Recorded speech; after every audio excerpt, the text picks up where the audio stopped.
Oi pessoal, quero agradecer André Caim pelo convite, Maria Roseli Cândido pela indicação. É um prazer estar aqui com vocês e falar um pouquinho de Dispute Boards.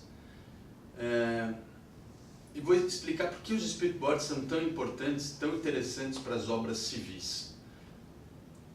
Não existe obra sem disputa, não existe obra sem controvérsia. É natural, é da essência da construção civil que as obras se iniciem e que ao longo delas existam controvérsias entre construtor e dono da obra para serem resolvidas, né? E assim vai nas conversas ao longo da execução. A diferença entre uma boa obra e uma obra ruim é que a obra boa, ela tem sim como obra ruim discussões, mas ao final da obra ela não tem mais pendências, ela não deixa espaço para disputas. A obra ruim é aquela que às vezes nem se conclui, tantas são as disputas que aparecem ao longo dela, e as obras ruins também são aquelas que mantêm disputas depois da sua conclusão, não é? E existe uma ferramenta muito boa para evitar esse tipo de problema, e essa ferramenta se chama Dispute Board. Para explicar um pouco melhor o que são os Dispute Boards, talvez seja uma boa lembrar o conceito de jurisdição. O que significa jurisdição? Jurisdição é dizer o direito, jurisdictio. E a pergunta que se faz então é: quem tem poder para dizer o direito? Quem tem jurisdição?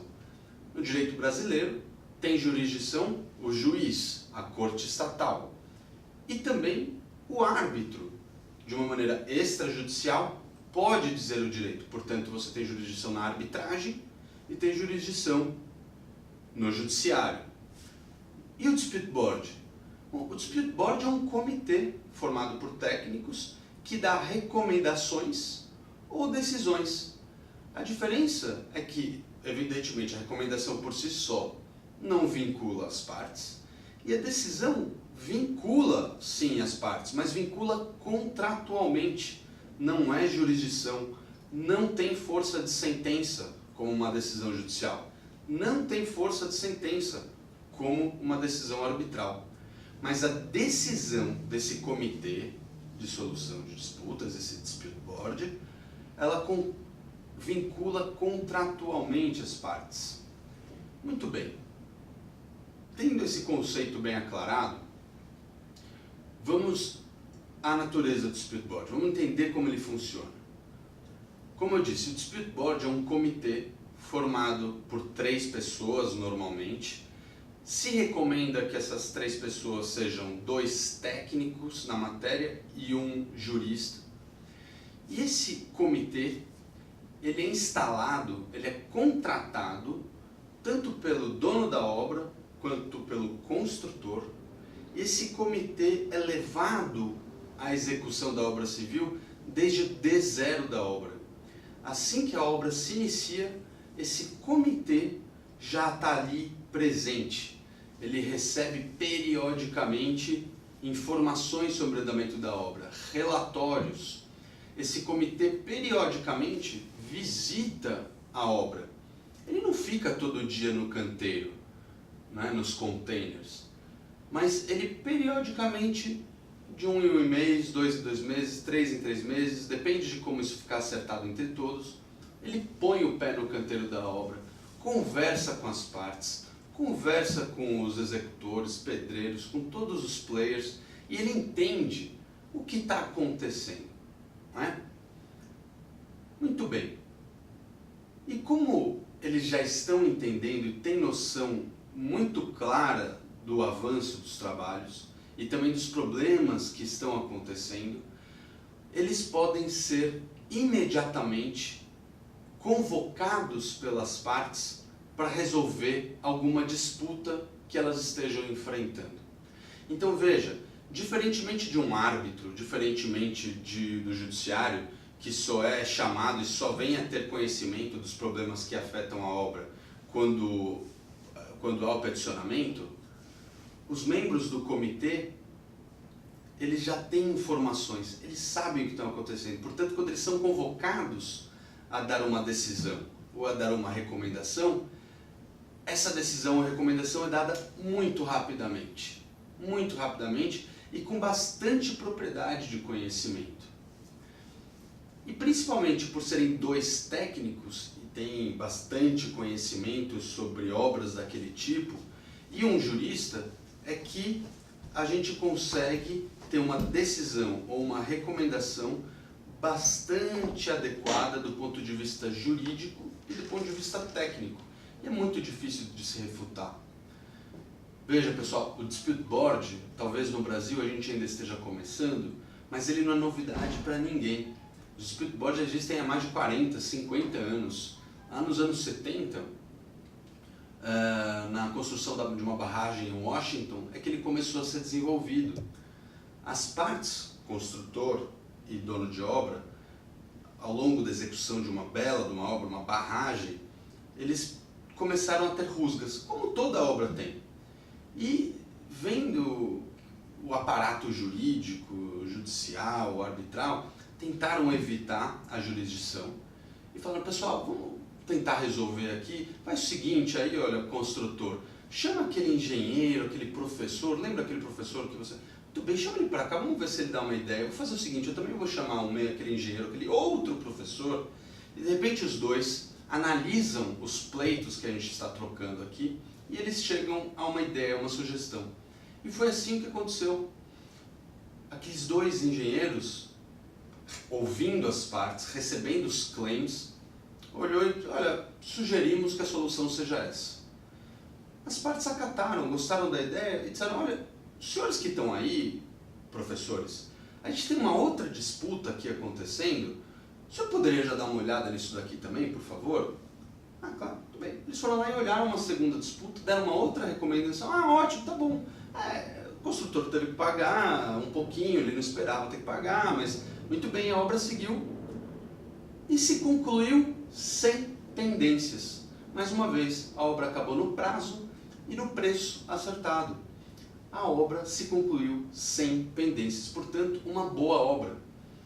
E aí uma entidade especializada na construção de túneis dos Estados Unidos viu aquela ferramenta e falou, puxa, isso daí funciona. E passou a recomendar, tentou institucionalizar essa ideia, chamando o negócio de Dispute Board, porque era um board formado, um comitê de técnicos que dariam soluções imediatas, ou quase imediatas, para as partes. Né? Assim, as partes não têm que acumular os pleitos. E é isso que acontece, né, pessoal? A gente sabe que nas obras as partes evitam judicializar, né, ou levar para uma arbitragem as disputas logo que elas começam. E esse é um grande problema, porque se a gente não mata no nascedouro a disputa se acumula. E aí a obra não acaba, ou o cronograma não é respeitado, porque uma parte usa como leverage de negociação o mau andamento da obra, ou o mau pagamento, as retenções, e aí gera aquela confusão que a gente conhece bem. Obras que não se concluem, ou que se concluem fora do prazo, com o orçamento estourado. É isso que a gente tenta evitar. E quando já está estourado, aí a obra já perdeu a grande validade, né, a vantagem dela, e aí vem aquelas arbitragens malucas, com aqueles preços absurdos, estratosféricos, ou um judiciário moroso de 10, 15 anos para resolver uma questão. O Dispute Board, ao longo da obra, resolve imediatamente. Pois bem, esse negócio funcionou tão bem que, lembra daquela entidade de túneis que eu falei para vocês? Muito bem, ela começou a recomendar o Dispute Board, e na primeira experiência deles ali, que foi a construção do túnel de Eisenhower, eles tiveram uma impressão excepcional desse negócio, que funcionou muito bem. E aí os bancos de fomento, como o Banco Mundial, o Banco Interamericano, olharam para aquilo e falaram, puxa, esse negócio funciona. É do interesse desses bancos de fomento que as obras sejam concluídas no prazo. É do interesse desses bancos de fomento que as obras sejam concluídas para que a coletividade possa delas aproveitar.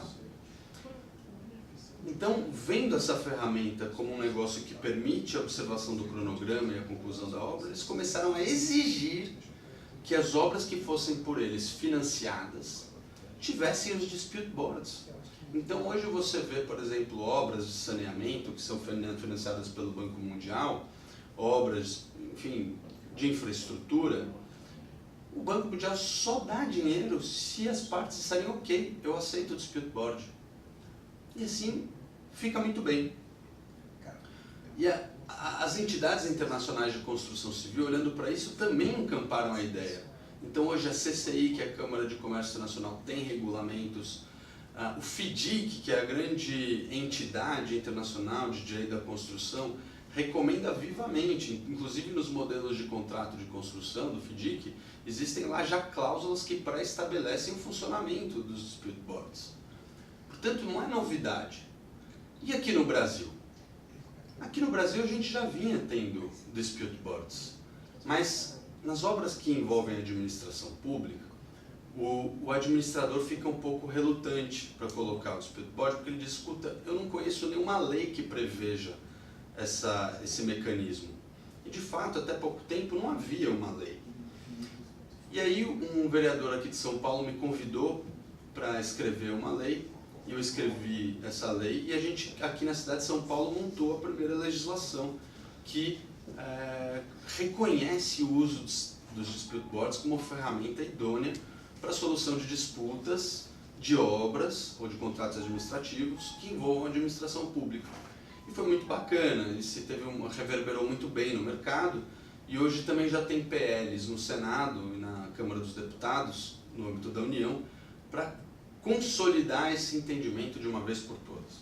Mas veja, pessoal, isso eu estou falando de administração pública. Nada impede que os privados possam avançar e colocar nos seus contratos dispute boards, né? Eu quero que vocês entendam que existem três tipos de dispute boards. Três tipos. Os dispute boards, eles são convencionados na cláusula contratual como uma cláusula de foro, como uma cláusula arbitral. Mas antes de levar à jurisdição, passa por esse dispute board.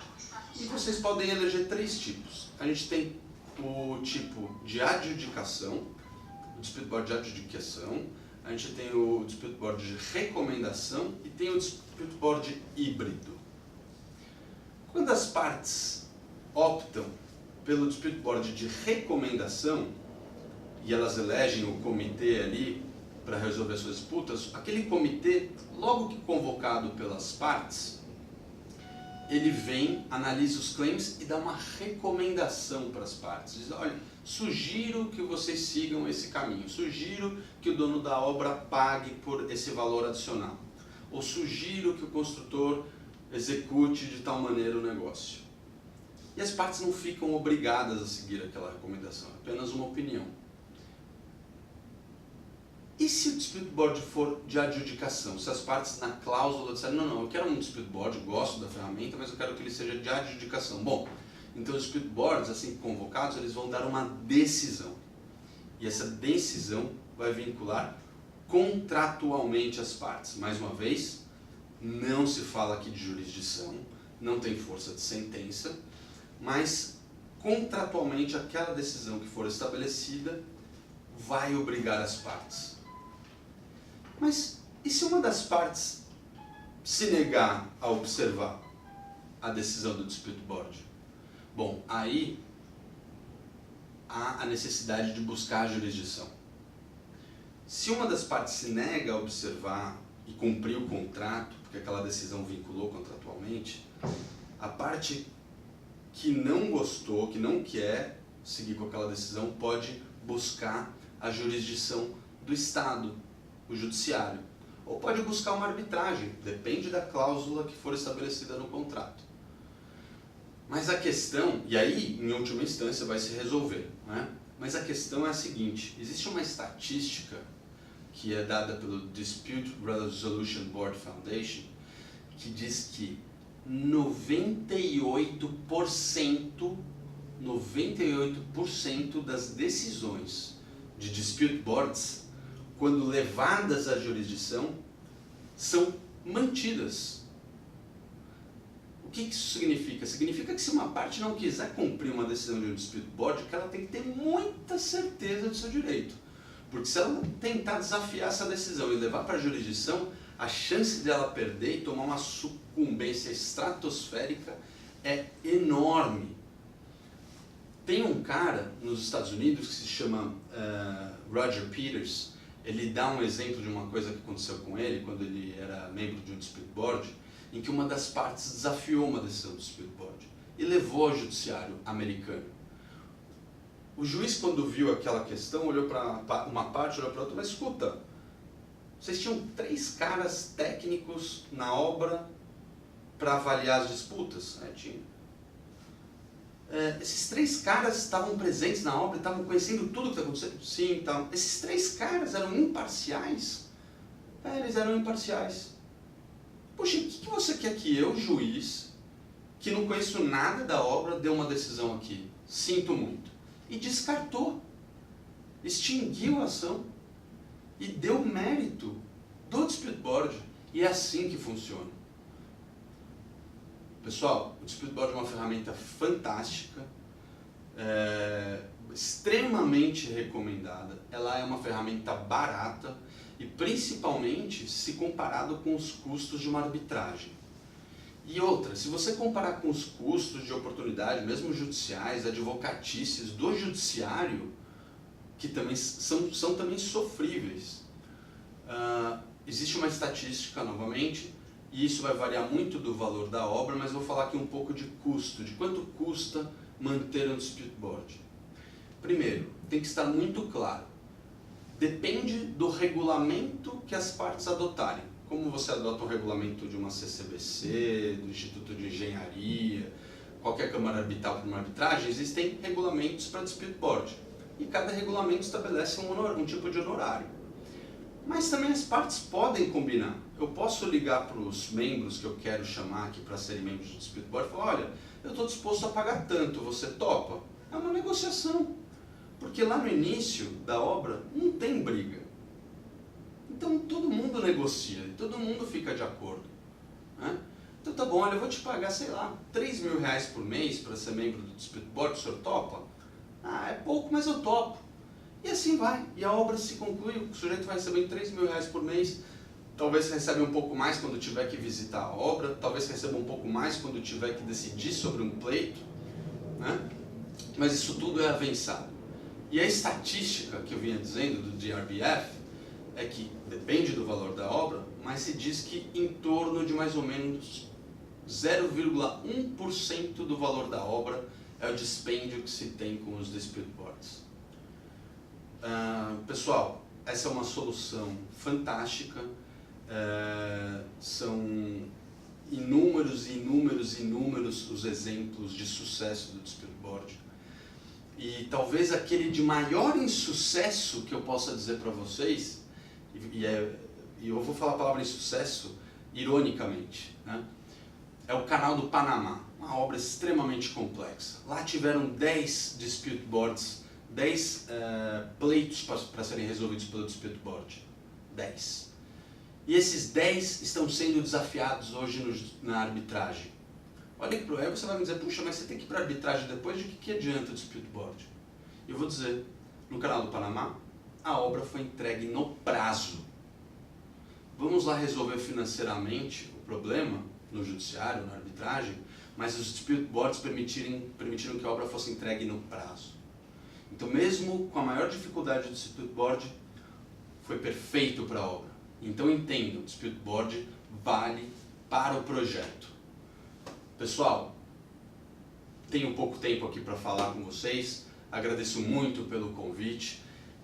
Busquem entender mais sobre esse dispute board e, por favor, fiquem à vontade de me procurar para a gente conversar mais sobre o assunto, tá ok? Muito obrigado, um abraço para todos e ótima conferência.